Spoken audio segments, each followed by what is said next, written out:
नमस्कार श्रोताओं, आज हमारे साथ स्टूडियो में हैं डॉक्टर अंशुमन सिंह जी, जो कि वैज्ञानिक हैं हमारे कृषि विज्ञान केंद्र भरसार पौड़ी में। सबसे पहले हम डॉक्टर साहब का बहुत बहुत स्वागत करते हैं अपने स्टूडियो में। डॉक्टर साहब, बहुत स्वागत है आपका हमारे सभी श्रोताओं की तरफ से। हमारी आपसे बहुत लंबी चर्चाएं चलती रहती है और आप समय समय पर हमारे किसान भाइयों को बहुत अच्छी अच्छी जानकारियां देते रहते हैं आकाशवाणी पौड़ी के माध्यम से। श्रोताओं, आज फिर डॉक्टर साहब को हमने आमंत्रित किया है। आप ही से जो क्वेश्चंस थे, जिज्ञासा थी, उनसे रिलेटेड जो आपके क्वेश्चंस थे, उसी पर आज हम चर्चा करेंगे।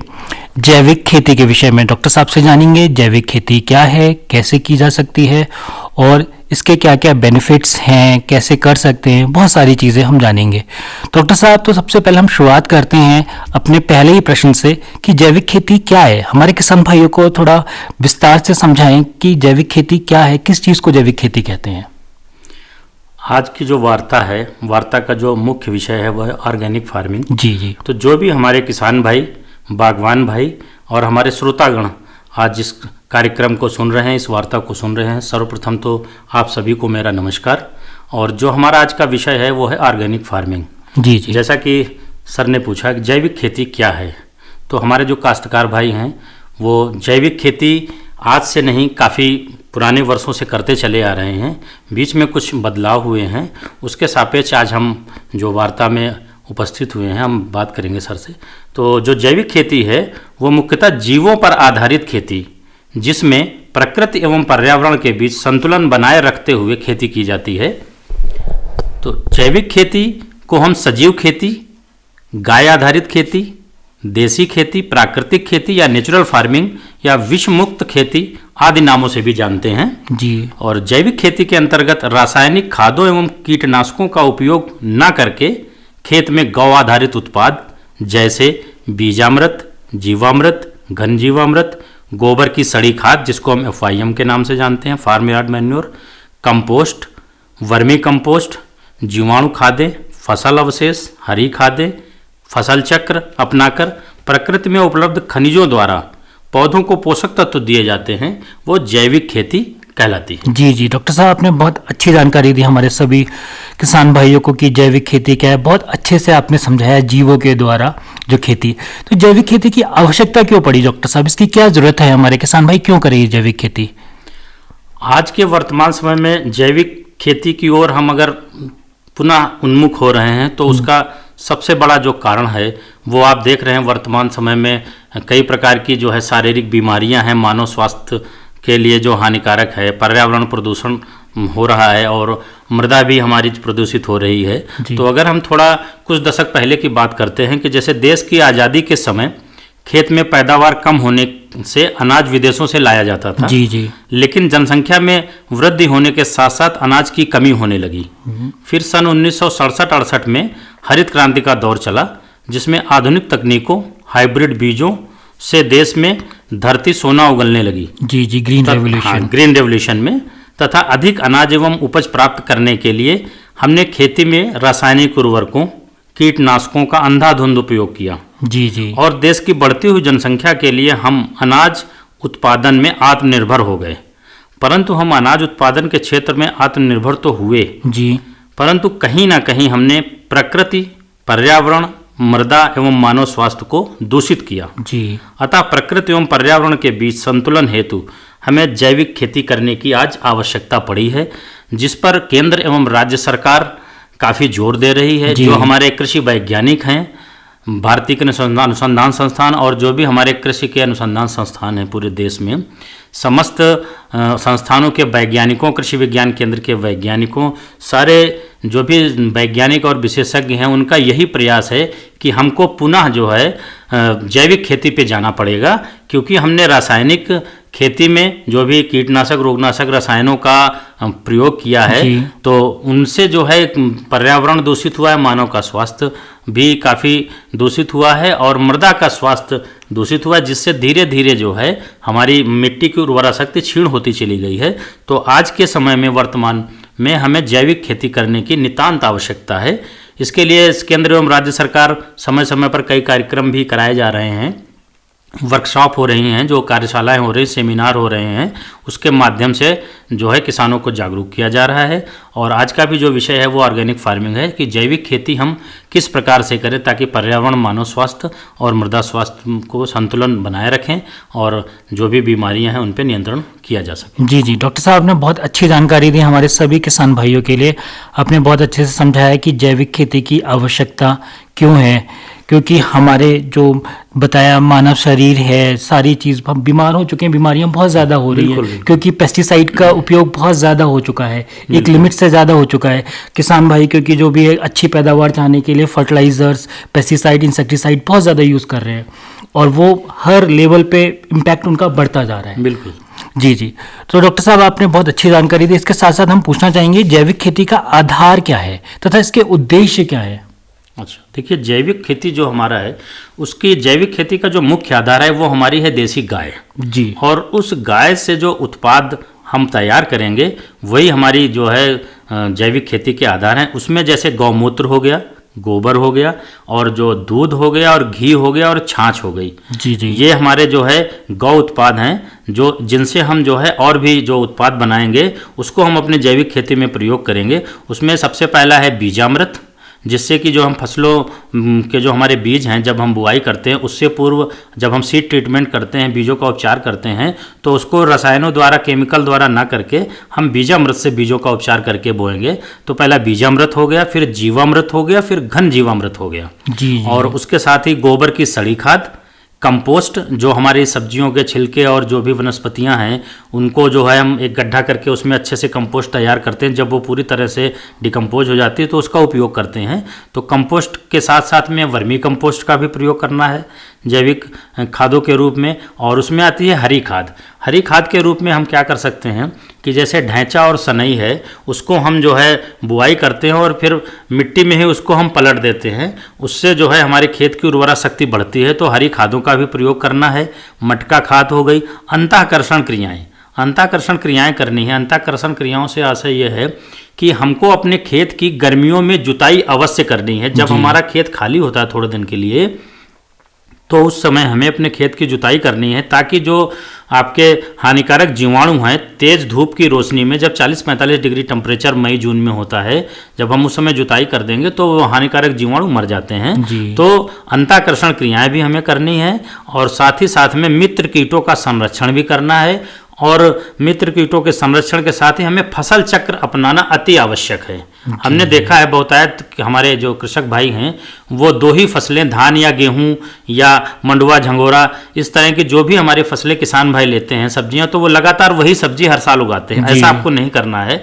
आपको ये करना यह है कि फसल चक्र अपनाना है, क्रॉप रोटेशन। उसमें क्या करते हैं कि जैसे कोई सब्जी वाली फसल है तो इस सीजन में हमने उथली जड़ वाली फसल बोई और फिर अगले सीजन में हमने गहरी जड़ वाली फसल बोई। अनाज वाली फसलों में हम अनाज वाली फसलों के साथ साथ में दलहनी फसलें लगाएं, जैसे चना हो गया या आपका मटर हो गई। तो दलहनी फसलें जब लगाएंगे तो ये वायुमंडल से नाइट्रोजन को अवशोषित करके और मृदा की उर्वरा शक्ति बढ़ाएंगी। तो फसल चक्र अपनाने से हमारी मिट्टी की जो संरचना है, जो उसमें पोषक तत्वों की मात्रा है, वो बराबर बनी रहती है और हमारी मिट्टी की उर्वरा शक्ति क्षीण नहीं होती है। तो आप फसल चक्र अपनाएं। साथ ही साथ हम जैविक खेती में जब हमारे कीट और बीमारियां प्रकोप करते हैं, कीड़े लगते हैं, तो उसके लिए हम ट्रैप क्रॉप का यूज करते हैं। जैसे जाल फसल है, जाल फसल से आशय यह, जैसे हमारे किसान भाई टमाटर लगाते हैं तो जब वो टमाटर लगाते हैं तो टमाटर में फ्रूट बोरर की समस्या आती है।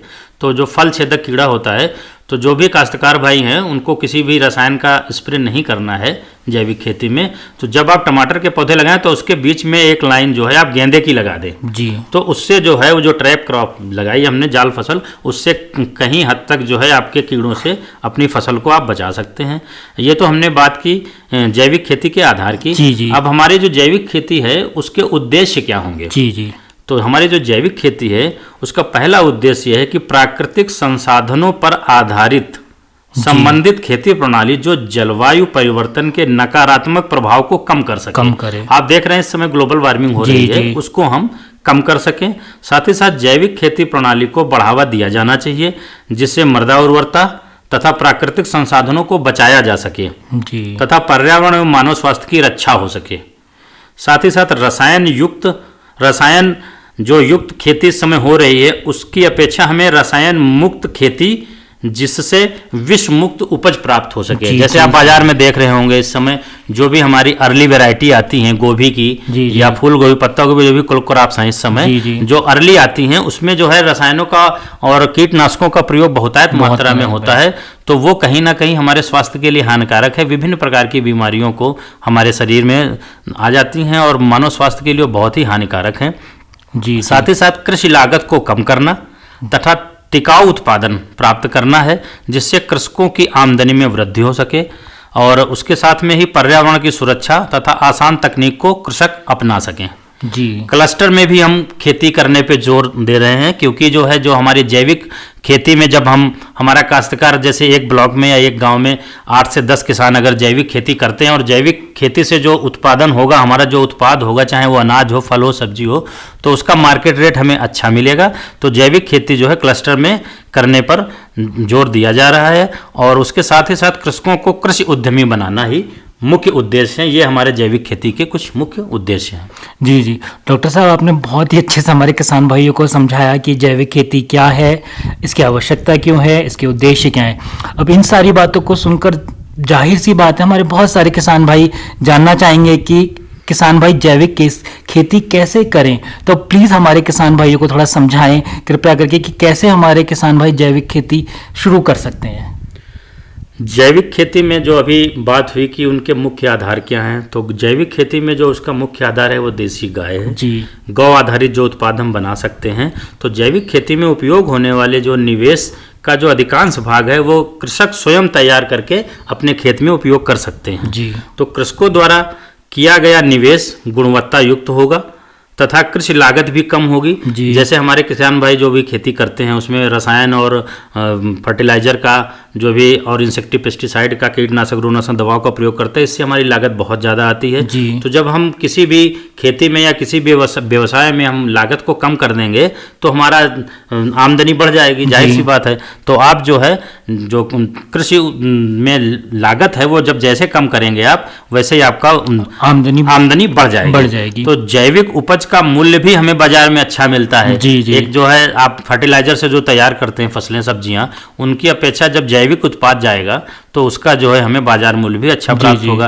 तो जैविक खेती करने के लिए हमारे काश्तकारों भाइयों को सबसे पहले जो ध्यान करना है वो ये है कि गर्मियों में अपने खेत की जुताई अवश्य करें।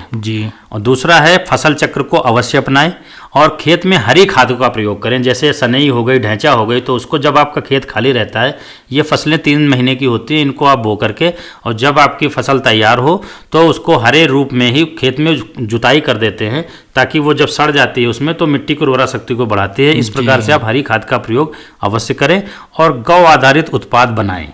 गौ आधारित उत्पाद आप कैसे बनाएंगे और क्या क्या होते हैं उसमें, जैसे बीजामृत हो गया, जीवामृत हो गया, घन जीवामृत हो गया, इनको आप बना करके अपनी जैविक खेती में प्रयोग कर सकते हैं। साथ ही साथ जब उसमें रोग और कीड़ों की बात करते हैं, हम फसल में रोग और कीट का प्रकोप जब होता है तो उस समय जो हम ट्रैप क्रॉप का प्रयोग करें, जाल फसलों का प्रयोग करें। जैसे टमाटर में मैंने बताया कि गेंदे की कुछ लाइनें लगाएं ताकि जो है आप उसको फ्रूट बोरर से बचा सकें। साथ ही साथ में जैविक नियंत्रण में हम कुछ जैविक उत्पाद बनाते हैं जो जैविक कीटनाशक हैं। उनमें जैसे 10 पर्णी हो गया, नीमास्त्र हो गया, ब्रह्मास्त्र हो गया एवं अग्नियास्त्र हो गया, इनका हम जो है प्रयोग कर सकते हैं। जी डॉक्टर साहब, आपने बहुत अच्छे से बताया जैविक खेती कैसे कर सकते हैं। डॉक्टर साहब, इसी बीच में आपने बताया था जीवामृत, और आपने बताया कि जीवामृत का प्रयोग करें, तो जीवामृत बनाने की विधि क्या है? कैसे हमारे किसान भाई ये जीवामृत बना सकते हैं? अपने घर पर ही वो बनाना चाहते हैं, किस तरीके से बना सकते हैं?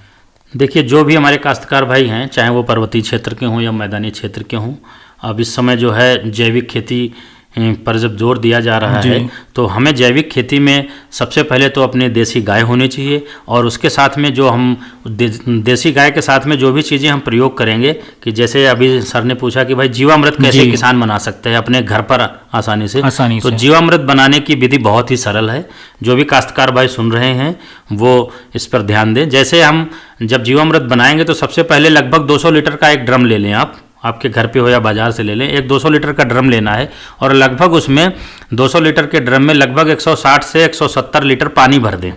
पानी भरें और उस ड्रम को छाया में रख दें और पानी जब भर गया है तो उसमें हमें सबसे पहले देसी गाय का गोबर लेना है 10 किलो, और उसी में गौमूत्र लेना है 10 लीटर, और 1 किलो गुड़ लेना है, और 2 किलो बेसन लेना है, और 500 ग्राम मतलब आधा किलो लगभग खेत की मिट्टी, पेड़ के नीचे की खेत की मिट्टी हो तो उस मिट्टी को लेना है, जो पेड़ के नीचे की छाया की मिट्टी हो, आधा किलो।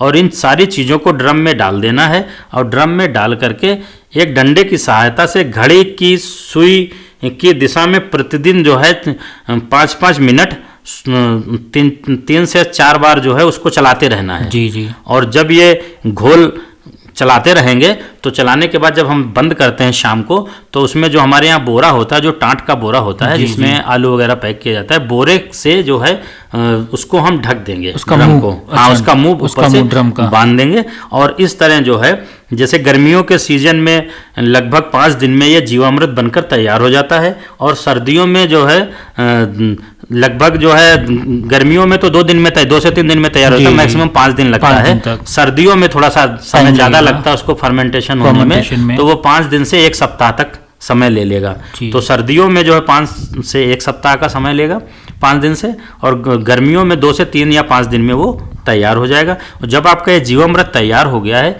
तो अगर खड़ी फसल में आपको छिड़कना है तो इसको छान करके, नहीं तो नैपसैक स्प्रेयर होगा उसमें ये फंस जाएगा नोजिल में, तो इसको छान करके और आप जो है इसको स्प्रे भी कर सकते हैं, और इसको ज़मीन में खेत में भी आप दे सकते हैं छिड़काव विधि से, और नहीं तो नाली के माध्यम से, या आप जैसे पाइप से सिंचाई करते हैं तो ड्रम में पानी में डाल करके और फिर इसको हम प्रयोग करते हैं। इसको प्रयोग करने के लिए लगभग 20 से 25 लीटर जीवामृत आप लेंगे। जी जी। और उस 20 लीटर जीवामृत को 200 लीटर पानी में घोलेंगे, और घोल करके जो है प्रति एकड़ की दर से हम इसको खेत में प्रयोग करेंगे। और इस जीवामृत के प्रयोग से मिट्टी में जो मृदा में जीवाणुओं की संख्या में बहुतायत मात्रा में वृद्धि होगी, जो कि आपकी मिट्टी की उर्वरा शक्ति को बढ़ा देती है। जी डॉक्टर साहब, बहुत अच्छे से आपने बताया हमारे सभी किसान भाइयों को कि वो जीवामृत कैसे बना सकते हैं, उसकी बनाने की विधि आपने बताई, बहुत ही सरल लगी, जो कि आराम से हमारे किसान भाई अपने घर पे बना सकते हैं। तो डॉक्टर साहब, ये तो हुई जीवामृत की बात। अब हमारे किसान भाई अगर जैविक खेती करना चाहते हैं, उसमें जो फसल है उनमें कुछ कीटनाशक हों या कोई बीमारियां लग जा रही हैं, तो वो उस समय कैसे उसका नियंत्रण कर सकते हैं, जो भी उसमें कीट लग रखे हैं, बीमारियां लग रखी हैं, तो जैविक खेती में इसके लिए हमारे किसान भाई क्या कर सकते हैं? देखिए, जब भी हम कोई फसल लगाते हैं, चाहे वो सब्जी हो, फल हैं, फूल हैं, तो उनमें बीमारियां जरूर आती हैं, कीड़े एवं बीमारियों का प्रकोप जरूर होता है उसमें अवश्य। तो जैसे अभी रासायनिक जो खेती हो रही है उसमें हम बहुतायत मात्रा में कीटनाशक रोगनाशकों का प्रयोग करते हैं। तो जब भी कोई फ्रूट या वेजिटेबल लगा है तो वो एब्जॉर्ब करता है उस केमिकल को, एब्जॉर्ब करने के बाद में फिर हम उसको कंज्यूम करते हैं, तो हमारे बॉडी के अंदर भी जा रहा है, तो हमारी शारीरिक जो भी बीमारियां बढ़ रही हैं इस समय वर्तमान में, मेन कारण उनका वही है। तो वो जो हमारे कीटनाशक और रोगनाशक दवाओं का अंधाधुंध प्रयोग हो रहा है, इस समय भी हो रहा है, तो इससे बचने के लिए जब हम जैविक खेती कर रहे हैं तो हमें उसका जैविक नियंत्रण भी करना होगा, ताकि हमारा कोई भी केमिकल उस फल और सब्जी में ना जाए। तो फसलों को कीड़ों एवं बीमारियों से बचाने के लिए हम जैविक नियंत्रण करेंगे। जैविक नियंत्रण के लिए हम जैसे 10 पर्णी है, नीमास्त्र है, ब्रह्मास्त्र है, अग्नियास्त्र का प्रयोग करते हैं जी। तो जैसे कुछ हमारी जो सब्जियां हैं, फसलें हैं, उनमें रस चूसक कीट लगते हैं, जो सकिंग पेस्ट होते हैं वो लगते हैं, उनके लिए हम नीमास्त्र का प्रयोग करते हैं। उसमें जो है जैसे नीम का जो तेल होता है, निम्बिसिडिन नाम से आता है, ऑर्गेनिक इंसेक्टिसाइड, जो जैविक कीटनाशक होता है, तो उसमें नीम का ऑयल होता है, उसका जो है 1500 ppm की लगभग जो 1500 ppm होगा, वो 2 ml हम दवा लेंगे और 1 लीटर पानी में घोल के हम उसको स्प्रे करेंगे। तो जो नीम का ऑयल होता है वो हार्मफुल नहीं होता है, वो नुकसान नहीं करता है मानव स्वास्थ्य के लिए, तो आप जो है इसका प्रयोग कर सकते हैं। दूसरा, जैसे इल्ली और सूंडी जो लगती हैं हमारी फसलों में, उनके लिए हम ब्रह्मास्त्र का उपयोग करते हैं। ब्रह्मास्त्र जो है लगभग 3 लीटर ब्रह्मास्त्र लेकर के और 100 लीटर पानी में घोलकर 1 एकड़ फसल पर हम उसका छिड़काव कर सकते हैं। वहीं जब फफूंदी जनित और विषाणु जनित बीमारियां आ जाती हैं पौधों में, तो उसके लिए हम 3 लीटर खट्टी लस्सी को 100 लीटर पानी में घोलकर छिड़काव करते हैं। उससे हम जो भी फफूंद और विषाणु जनित बीमारियां उससे नियंत्रण कर सकते हैं। साथ ही साथ ट्रैप का उपयोग करें, ट्रैप फसलों का उपयोग करें, जैसा मैंने बताया गेंदे के साथ में आप जो है टमाटर के साथ आप गेंदे के पौधे लगाएं। और साथ ही साथ हमने देखा है अपने पर्वतीय क्षेत्र में, जैसे मैदानी क्षेत्र में नीम होता है, उसी प्रकार यहाँ पर्वतीय क्षेत्र में डंकन होता है, डंकन, जिसमें जो है गोल फल होते हैं। तो उसकी पत्तियों को हम तोड़ लें, फलों को भी ले लें और उसको एक बड़े भगोने में उबाल लें। उबालने के बाद जब वो ठंडा हो जाए तो ठंडा करके उसका हम अगर स्प्रे करें तो कहीं हद तक बीमारियों और कीड़ों से हम अपनी फसल को उससे भी बचा सकते हैं। तो ये जो है सारी चीज़ें हैं, ये इसका जैविक नियंत्रण है। और जैविक नियंत्रण अगर हमारे काश्तकार भाई करते हैं तो हम जो है जैविक उत्पाद प्राप्त करेंगे और जिसका भी हमारा जो बाजार मूल्य होगा वो आपको अच्छा प्राप्त होगा। जी डॉक्टर साहब, बहुत अच्छे से आपने बताया हमारे किसान भाइयों को कि किस तरह से ये जैविक जो नियंत्रण कर सकते हैं, जो कीट हैं, बीमारियां हैं। तो डॉक्टर साहब, इसके साथ ही हमारे किसान भाई जानना चाहेंगे कि जैविक कीटनाशक किसान भाई कैसे तैयार कर सकते हैं, इस विषय में थोड़ा बताएं। हाँ, ये अति महत्वपूर्ण आपका प्रश्न है। जी कि हमने बताया 10 पर्णी, नीमास्त्र, ब्रह्मास्त्र, अग्नियास्त्र। ये ऐसा लग रहा है जैसे हम बहुत पौराणिक में चले गए हैं। भाई ब्रह्मास्त्र था, एक अग्नियास्त्र था, नाम सुनकर ऐसा लग रहा है कि बहुत हम पौराणिक चले गए। तो इसलिए हमारे जो काश्तकार भाई हैं उनको पता भी होना चाहिए कि ये चीज़ क्या है और इसको हम कैसे अपने यहाँ तैयार घर पे अच्छे से तैयार कर सकते हैं। तो सबसे पहले तो हम बात करेंगे 10 पर्णी की। जैसा कि मैंने अभी बताया आपको, जो भी हमारे कीड़े लगते हैं उसमें 10 पर्णी का प्रयोग करते हैं। तो 10 पर्णी को बनाना कैसे? 10 पर्णी का मतलब हो गया, 10 का मतलब हो गया लगभग 10 पौधों या वनस्पतियां। पर्णी मतलब उनकी पत्तियों का उपयोग करें। तो जो 10 पर्णी है उसमें जो है जो 10 औषधीय पौधे हैं उनकी पत्तियों से जो है किस प्रकार से हम 10 पर्णी बनाएंगे। उसके लिए आपको करना क्या है कि एक ड्रम ले लेना जिसमें लगभग 170 लीटर पानी और उसी में जो है 10 लीटर गौमूत्र और 2 किलोग्राम जो है गोबर लेना है गाय का, देसी गाय का, और 5 किलो लगभग नीम की पत्तियां डालनी है उसमें, और 2 किलो करंज हो गया, 2 किलो धतूरा हो गया, 2 किलो बेल की पत्तियां हो गई। इस प्रकार से आप 10 औषधीय पौधों की पत्तियों को उसमें डालेंगे। और जिसमें जो है सब यहाँ पे हम आपसे पूछना चाहेंगे, जो आपने कहा पत्तियां डालेंगे, तो ये 5 किलो जो पत्तियां ये सूखी होनी चाहिए या फिर हरी होनी चाहिए? सूखी नहीं, हरी होनी चाहिए। जैसे नीम की हरी पत्ती तोड़ लेंगे, करंज हो गया, धतूरा हो गया, अरंडी है, बेल है, शरीफा है, इनकी हरी पत्तियों को जो है 2-2 किलो डाल देंगे और 5 किलो नीम की पत्ती। तो इस प्रकार से इनको हम जब डाल देंगे, डालने के बाद में जो है ये इनको हम थोड़े दिन फर्मेंट होने देंगे, लगभग 1 सप्ताह से लेकर के 10 से 12 दिन। और उसके बाद में इसको अच्छे से हम छान लेंगे। छानने के पश्चात में चूंकि जब 10 से 12 दिन का समय होता है तभी अच्छे से फर्मेंट हो जाते हैं। उसमें जो है गोबर, गौमूत्र भी है, नीम की पत्ती, उनका अर्क आ जाता है। तो जब हम तैयार हो जाएगा तो इसको छान लेंगे। छान के इसको हम जो है जहाँ पे हमारी फसल है उस पे हम इसको स्प्रे कर सकते हैं, पानी छिड़काव करेंगे। तो उससे हम जो है कीटों का नियंत्रण कर सकेंगे।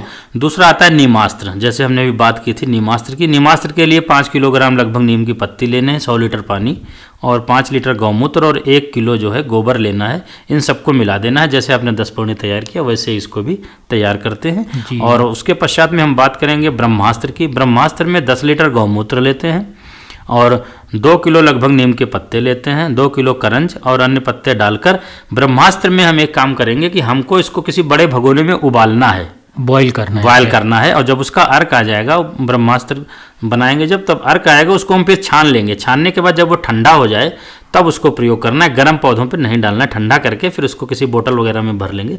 तो जब भी आपकी फसल होगी आप उस पर हर महीने 2 महीने में स्प्रे करते रहेंगे। और जो हमारा अग्नियास्त्र होगा उसमें हम जो है 20 लीटर गौमूत्र लेंगे, 500 ग्राम हरी मिर्च लेंगे। ये आपके अग्नियास्त्र में हरी मिर्च का उपयोग करते हैं हम।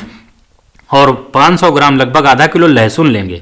लहसुन जो क्लोव होते हैं, लहसुन का जो जामा बोलते हैं वो लहसुन लेंगे और 5 किलो नीम के पत्ते लेंगे। हाँ जी। और इनको उबालेंगे।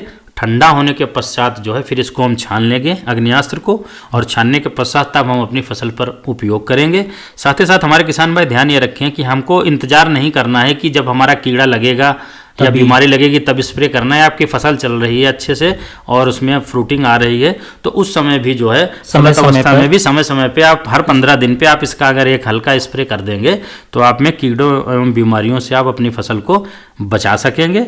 और इस प्रकार से हम अपने फसलों में जैविक कीटनाशकों का प्रयोग करें। जो मैंने बताया आप इस तरह से अपने घर पर ही 10 पर्णी, नीमास्त्र, ब्रह्मास्त्र, अग्नियास्त्र तैयार करके और अपनी फसल को भली भांति कीड़ों एवं बीमारियों से बचा सकते हैं। जी डॉक्टर साहब, इसमें हम एक चीज़ आपसे और पूछना चाहेंगे। जो आपने बताए दसपर्णी, नीमास्त्र, ये डाइल्यूट करके मतलब पानी में मिला के इनका छिड़काव करना है या फिर सीधा सीधा ही इनको छिड़काव कर सकते हैं? नहीं नहीं, इनको जो है आप जब ये तैयार हो जाएंगे, जी। क्योंकि हमने इसमें ऑलरेडी पानी डाला हुआ है, जी, जी। तो ये तैयार हो गए हैं, तो इसको हम जब ये छान के रख देंगे, बोतलों में भर देंगे, जी। तो ध्यान ये रखना है जैसे 15 लीटर का आपका स्प्रेयर है जो बेसिकली हमारे काश्तकार भाई यूज करते हैं, 15 लीटर का स्प्रेयर है, तो 15 लीटर में लगभग जो है 500 ml से 1 लीटर तक उसमें जो भी जीवामृत होगा या ये दसपर्णी होगा, जैविक कीटनाशक या नीमास्त्र है, इसको डाल करके तब हम इसको स्प्रे कर देंगे। और अगर ज़्यादा मात्रा में कीड़े आ गए हैं तब जो है हम इसकी मात्रा को बढ़ा देंगे और या तो फिर पानी की मात्रा को हम कम कर सकते हैं। डायरेक्ट इसको हम स्प्रे नहीं करेंगे, क्योंकि कभी कभी ये फर्मेंट होके फिर फसल की पत्तियों पे उनको जला देता है या उसका हानिकारक प्रभाव भी पड़ता है। तो इसको जो है हमेशा पानी के साथ डाइल्यूट करके, वो चूंकि पानी ही रहता है, जब आपके तैयार हो जाएगा तो वो पानी ही होगा, लेकिन उसका कंसंट्रेशन होगा वो ज़्यादा होगा, तो उसमें हम थोड़ा सा पानी ऐड करेंगे। जैसा अगर कीड़ों का ज़्यादा प्रकोप है तो हम कम पानी यूज करेंगे, दवा की मात्रा को बढ़ाएंगे, और नहीं तो आप जो है कम दवा और पानी का यूज करके आप इसको स्प्रे कर सकते हैं। और कीड़े बीमारियां नहीं आते हैं, फिर भी हमारे काश्तकार भाई हर महीने एक इसका स्प्रे अगर कर देंगे तो आपकी फसल में कोई भी कीड़े और बीमारियों का प्रकोप नहीं होगा। जी जी जी, डॉक्टर साहब आपने बहुत ही अच्छी जानकारी हमारे सभी किसान भाइयों को दी जैविक खेती के विषय में, और जिस तरीके से आपने हमारे किसान भाइयों को समझाया जैविक खेती क्या है, क्या इसकी आवश्यकता है और हमारे किसान भाई इसको कैसे कैसे कर सकते हैं।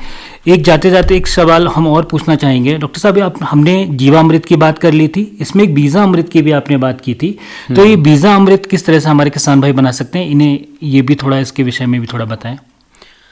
देखिए, जो बीजामृत है, बीजामृत का उपयोग बीज को शोधित करने के लिए किया जाता है। जो हमारा बीज होगा, बोने से पूर्व हम बीज को शोधित करते हैं। तो अभी तक क्या था कि हम जैसे जो भी हमारे पास सीड ट्रीटमेंट के लिए आते थे, जैसे थीरम हो गया, बावस्टीन हो गया, फंजीसाइड, तो ये एक तरह से जो है केमिकल्स हैं, तो इससे हम उपचारित करते थे अपने बीजों को। परंतु अभी जब हम जैविक खेती की बात करते हैं तो उसमें हम बीजामृत का उपयोग करते हैं। तो बीजामृत को हमारे काश्तकार भाई बहुत ही आसान विधि से अपने घर पर बना सकते हैं। उसमें आपको करना क्या है कि 5 किलो गाय का गोबर लेना है और 5 लीटर गौमूत्र लेना है, 50 से 60 ग्राम बुझा हुआ चूना लेना है और 20 लीटर पानी में और इसको घोल देना है। साथ ही साथ लगभग 250 से 300 ग्राम मिट्टी ले लेनी है खेत की, उसको भी उसी में डाल देना है और इसको अच्छे से जो है 1 दिन के लिए मिला करके रख देंगे और दिन में 1-2 बार डंडे से इसको चलाते रहेंगे। तो ये 3 से 4 दिन में ये आपका बीजामृत तैयार हो जाएगा। और जब हम बीज को बोने जाएंगे खेत में, मुख्य खेत में, उस बीज को इससे शोधित कर लेंगे अपने बीज को। तो जो चूंकि ये लिक्विड रहेगा तो इसको हल्का सा बीज पे छिड़क देंगे। तो छिड़कने से जो भी आपकी जो फंगल डिजीजेज हैं, जो भी मृदा जनित बीमारी हैं, तो उनसे हम जो है अपनी फसल को बचा सकते हैं। तो जब भी हम कोई भी फसल बोएं हमारे काश्तकार भाई, तो अपने बीज को हमेशा बीजामृत से उपचारित कर लें, किसी रसायन या केमिकल से उपचारित ना करें। तो बीजामृत बहुत ही आसान है, बीजामृत की विधि, आप इसको बीजामृत को बना के रखें और फसल बोने से पूर्व जो भी बीज आपको बोना है अपनी मिट्टी में, चाहे नर्सरी तैयार करनी हो सब्जियों की, तो जब भी बीज बोने जाएं तो उससे पूर्व आप बीजामृत से अपने बीज को उपचारित करके ही बोएं। जी जी, डॉक्टर साहब आपने बहुत ही अच्छी जानकारी दी हमारे किसान भाइयों को सभी विषय में, जैविक खेती के विषय में, जैविक खेती क्या है, क्या इसकी आवश्यकता है, कैसे हमारे किसान भाई कर सकते हैं और साथ ही कैसे कैसे हमारे किसान भाई जीवामृत बना सकते हैं और कीटनाशक भी अपने घर पे तैयार कर सकते हैं। क्योंकि जैविक खेती में किसान भाई देखिए कि किसी भी तरीके का कोई भी हम इंसेक्टिसाइड, पेस्टिसाइड जो मार्केट में उपलब्ध है वो हम कुछ भी यूज़ नहीं कर रहे हैं। मेन चीज़ जो हमारा आधार है वो गौ, यानी कि गाय से ही जो भी हमें चीज़ें प्राप्त हो रही हैं हम उन्हीं को यूज़ करके उन्हीं से अपनी खेती कर रहे हैं, वही ऑर्गेनिक फार्मिंग या जैविक खेती है। डॉक्टर साहब आपने हमें इतना समय दिया, हमारे किसान भाइयों को इतनी अच्छी जानकारी दी, इसका बहुत बहुत धन्यवाद आपका। Thank you. आप सभी श्रोताओं का बहुत बहुत धन्यवाद। धन्यवाद सर। धन्यवाद।